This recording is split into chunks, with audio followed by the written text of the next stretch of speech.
Hello student, good morning. Shivaji group of institutions की इस online class में कक्षा 12 के सभी विद्यार्थियों का स्वागत है। बच्चों, आज सामान्य हिंदी के अंतर्गत हम गद्य खंड में संकलित हम और हमारा आदर्श इस पाठ को पढ़ेंगे। बच्चों, इसके पूर्व के वीडियो में भी मैंने इस पाठ पर ही चर्चा की थी। इसके साथ ही बच्चों, इसके पूर्व के वीडियो में मैंने आपको एपीजे अब्दुल कलाम के जो स्मरणीय बिंदु हैं जीवन परिचय से संबंधित, वह भी बताए थे। तो बच्चों, मैंने अपने पूर्व के वीडियो में आपको बताया था कि एपीजे अब्दुल कलाम जो थे वो खास तौर पर युवाओं से ही क्या करते थे, मिलते थे। और वो स्वयं अपने आप से ये प्रश्न करते हैं कि मैं युवाओं से ही क्यों मिलता हूँ, और इस प्रश्न का उत्तर वह स्वयं अपने जीवन में तलाशते हुए अपने छात्र जीवन में चले जाते हैं। आगे कलाम जी कहते हैं कि ऐसी कौन सी चीज थी जिसके कारण वह इन ऊंचाइयों को पा सके। उत्तर स्वयं देते हुए अब्दुल कलाम जी कहते हैं वह थी महत्वाकांक्षा। और सबसे बड़ी बात कि उन्होंने अपने मूल्य को आंका था कि वह क्या कर सकते हैं। युवाओं को संदेश देते हुए एपीजे अब्दुल कलाम जी कहते हैं कि सबसे पहले हमें अपना मूल्यांकन करना चाहिए, उसके बाद अपने लक्ष्य को निर्धारित करते हुए लक्ष्य प्राप्ति के लिए प्रयास करना चाहिए। इसके साथ ही कलाम जी ने यह भी बताया था कि हमें विश्वास रखना चाहिए कि जीवन की जो भी श्रेष्ठ चीजें हैं, जो भी उत्तम चीजें हैं, ईश्वर प्रदत्त चीजें हैं, उनको पाने का के हम क्या है, हकदार हैं। और यही कारण है कि जो G8 नाम से जो देश विकसित राष्ट्र हैं, वहां के नागरिक जो है इसी विश्वास के साथ निरंतर अपने देश को विकास की ओर ले जाते हैं। कौन सा जो है भरोसा रहता है कि वे अपने राष्ट्र में अच्छा और समृद्ध जीवन जीने के लिए क्या है, योग्य है। इसके बाद अब्दुल कलाम जी ने बताया था कि भौतिकता और अध्यात्म एक दूसरे के विरोधी नहीं है। प्रायः यह माना जाता है कि भौतिक वस्तुओं की इच्छा रखने वाला अध्यात्म नहीं कर सकता, परंतु एपीजे अब्दुल कलाम जी का मानना था, वह कहते हैं मैं ये नहीं मानता कि समृद्धि अध्यात्म एक दूसरे के विरोधी हैं या भौतिक वस्तुओं की इच्छा रखना कोई गलत सोच है। उदाहरण के तौर पर मैं खुद न्यूनतम वस्तुओं का भोग करते हुए जीवन बिता रहा हूँ। एपीजे अब्दुल कलाम जो थे वो बहुत ही साधारण जीवन बिताते थे, कम से कम वस्तुओं में अपने जीवन का क्या करते थे, गुजारा करते थे। परंतु वह कहते हैं लेकिन सर्वत्र समृद्धि की कद्र करता हूँ। परंतु वो समृद्धि की क्या करते थे, कद्र करते थे, क्योंकि समृद्धि अपने साथ सुरक्षा व विश्वास लाती है। क्योंकि जो समृद्धि होती है, जब हम समृद्ध होते हैं तो उसके साथ ही सुरक्षा की भावना भी आती है, और हमारा जो विश्वास होता है, जो आत्मविश्वास होता है, वह भी बढ़ जाता है। मैंने आपको समझाया था कि आप किसी पार्टी पे जाते हो, किसी फंक्शन को अटेंड करते हो, यदि आप अच्छे से जो है ड्रेसअप होकर उस पार्टी में जाते हैं तो आपका जो आत्मविश्वास होता है वो क्या हो जाता है, बढ़ जाता है। तो इस उदाहरण से यह बात बच्चों सिद्ध होती है कि जो समृद्धि होती है वो अपने साथ क्या लेकर आती है, सुरक्षा और विश्वास की भावना भी लेकर आती है, जो अंततः हमारी आजादी को बनाए रखने में क्या है, सहायक है। जो लोग प्रायः आत्मनिर्भर होते हैं, समृद्धशाली होते हैं, वह क्या होते हैं, आजाद होते हैं, स्वतंत्र होते हैं। वो अपने भावों और विचारों को प्रकट करने में जो है आजादी का अनुभव करते हैं। आप अपने आसपास देखेंगे तो पाएंगे खुद प्रकृति भी कोई काम आधे अधूरे मन से नहीं करती। अब कलाम जी का मानना था कि हमें कोई भी कार्य जो है वो आधे अधूरे मन से नहीं करना चाहिए, क्योंकि प्रकृति भी प्रत्येक कार्य को जो है पूर्ण मनोयोग से करती है। और यदि हम अपने उद्देश्य के प्रति किए गए कर्म को पूर्ण मनोयोग से करते हैं तो उद्देश्य प्राप्ति की संभावना उतनी ही प्रबल होती चली जाती है। किसी बगीचे में जाइए, मौसम में आपको फूलों की बहार देखने को मिलेगी, अथवा ऊपर की तरफ ही देखें, यह ब्रह्मांड आपके अनंत तक फैला दिखाई देगा, आपके यकीन से परे। यानी अनंत ब्रह्मांड को आप देखेंगे, बगीचे में जाएंगे, वहां के सौंदर्य को देखेंगे, तो आप महसूस करेंगे कि प्रकृति जो है वो संपूर्ण कार्य पूर्ण मनोयोग से करती है। इसलिए हमें भी जो भी कार्य दिया जाए या हम जो भी कार्य कर रहे हों उसे पूर्ण मनोयोग से करना चाहिए। तो बच्चों, इतना समझ में आया होगा। आते हैं अगले पैराग्राफ पर। जो कुछ भी हम इस संसार में देखते हैं वह ऊर्जा का ही स्रोत है। वो किसका स्रोत है? ऊर्जा का। जो कुछ भी आप देखते हो, चर अचर, वह सब जो है ऊर्जा का ही क्या है? स्वरूप है। हम आप भी ऊर्जा के ही क्या है? स्रोत है या स्वरूप है। जैसा कि महर्षि अरविंद ने कहा है कि हम भी ऊर्जा के ही अंश हैं। अरविंद जी ने, महर्षि अरविंद जो एक दार्शनिक थे, उन्होंने भी माना है कि हम ऊर्जा के क्या है? अंश हैं। इसीलिए जब हमने ये जान लिया कि आत्मा और पदार्थ दोनों ही अस्तित्व का हिस्सा है, कि ये जो सांसारिक पदार्थ आप देखते हो और हम और आप, ये दोनों ऊर्जा के क्या है? अस्तित्व के हिस्से हैं, वे एक दूसरे से पूरा तादात्म्य रखे हुए हैं, तो हमें यह भी एहसास भी होगा कि भौतिक पदार्थों की इच्छा रखना किसी दृष्टिकोण से शर्मनाक या गैर आध्यात्मिक बात नहीं।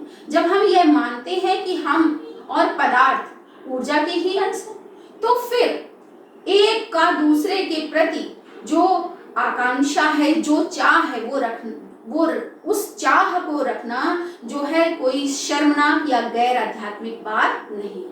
कोई जरूरी नहीं कि भौतिक पदार्थों की इच्छा ना रखकर ही अध्यात्म हम करें। हम भौतिक पदार्थों की इच्छा रखकर भी अध्यात्म से क्या कर सकते हैं? जुड़ सकते हैं। इसके बावजूद अक्सर हमें यही विश्वास दिलाया जाता है कि न्यूनतम में गुजारा करने और जीवन बिताने में भी निश्चित रूप से कोई हर्ज नहीं है। अब ये हम पर निर्भर करता है कि हमें ये हमेशा विश्वास दिलाया जाता है कि हम अपने जीवन को कम से कम वस्तुओं में क्या करें? आधारित होकर अपने जीवन का गुजारा करें। महात्मा गांधी ने ऐसा ही जीवन जिया था। अब यहाँ पर एपीजे अब्दुल कलाम जी जो हैं किसकी चर्चा करते हैं? स्वयं महात्मा गांधी जी की चर्चा करते हैं।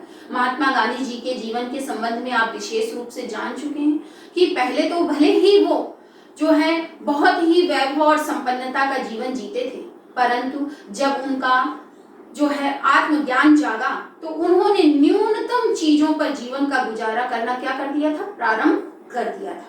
लेकिन जैसा कि उनके साथ था, आपके मामले में भी यह आपकी पसंद पर निर्भर करता है। अब एपीजे अब्दुल कलाम जी का मानना है कि इस संबंध में कि हर व्यक्ति अपने जीवन का गुजारा न्यूनतम वस्तुओं में करने लगे, यह उस व्यक्ति की पसंद और नापसंद पर क्या करता है? निर्भर करता है। आपकी ऐसी जीवन शैली इसलिए है क्योंकि इससे वे तमाम जरूरतें पूरी होती हैं जो आपके भीतर की गहराइयों से उपजी हैं। जो हमारे भीतर की गहराइयां होती हैं, हम उसी पर आधारित अपना जीवन जीते हैं।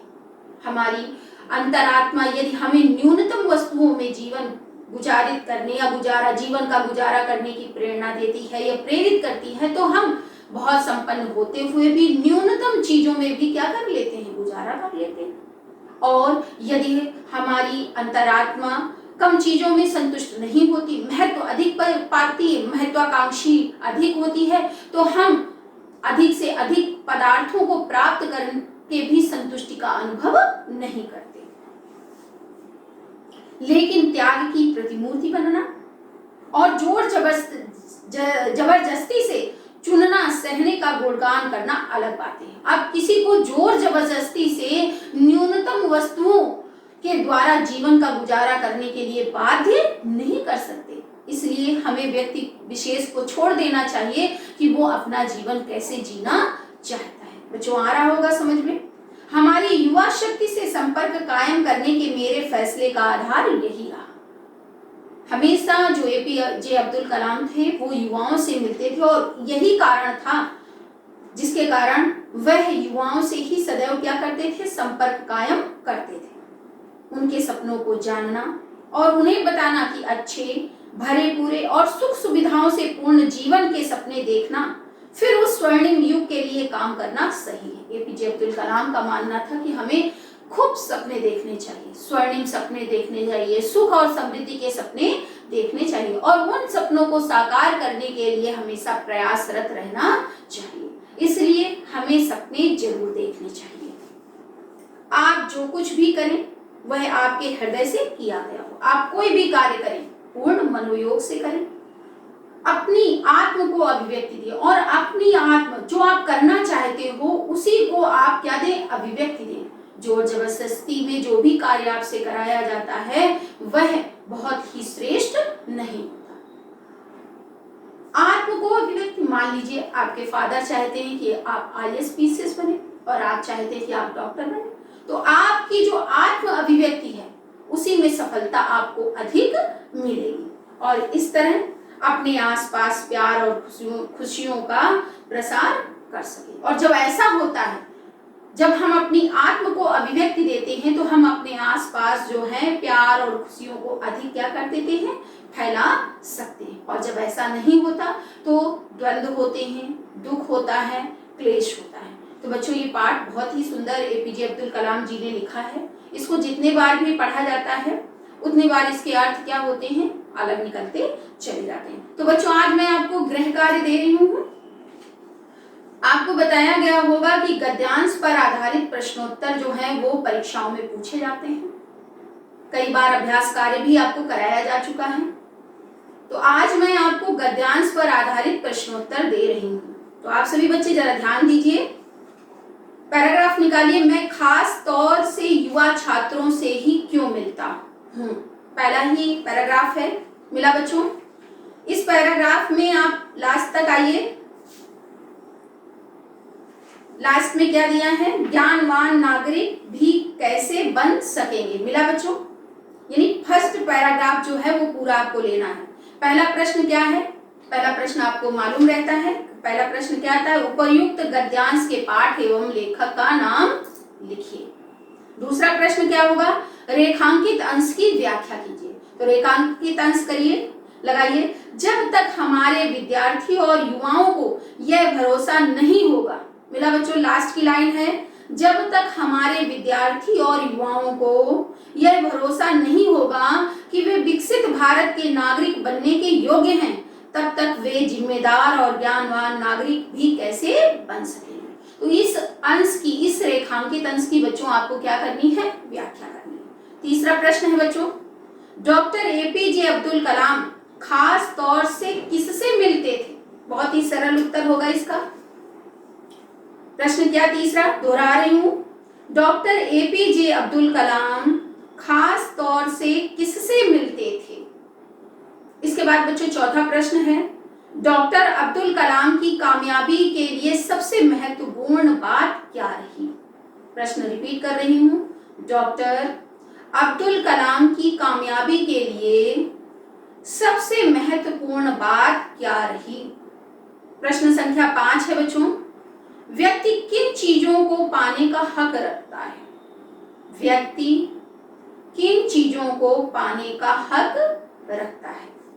बच्चों यहीं से ये शीर्षक जो हम और हमारा आदर्श, ये जो तेजस्वी मन, इस संपादित लेख का अंश है वो क्या होता है बच्चों, समाप्त होता है।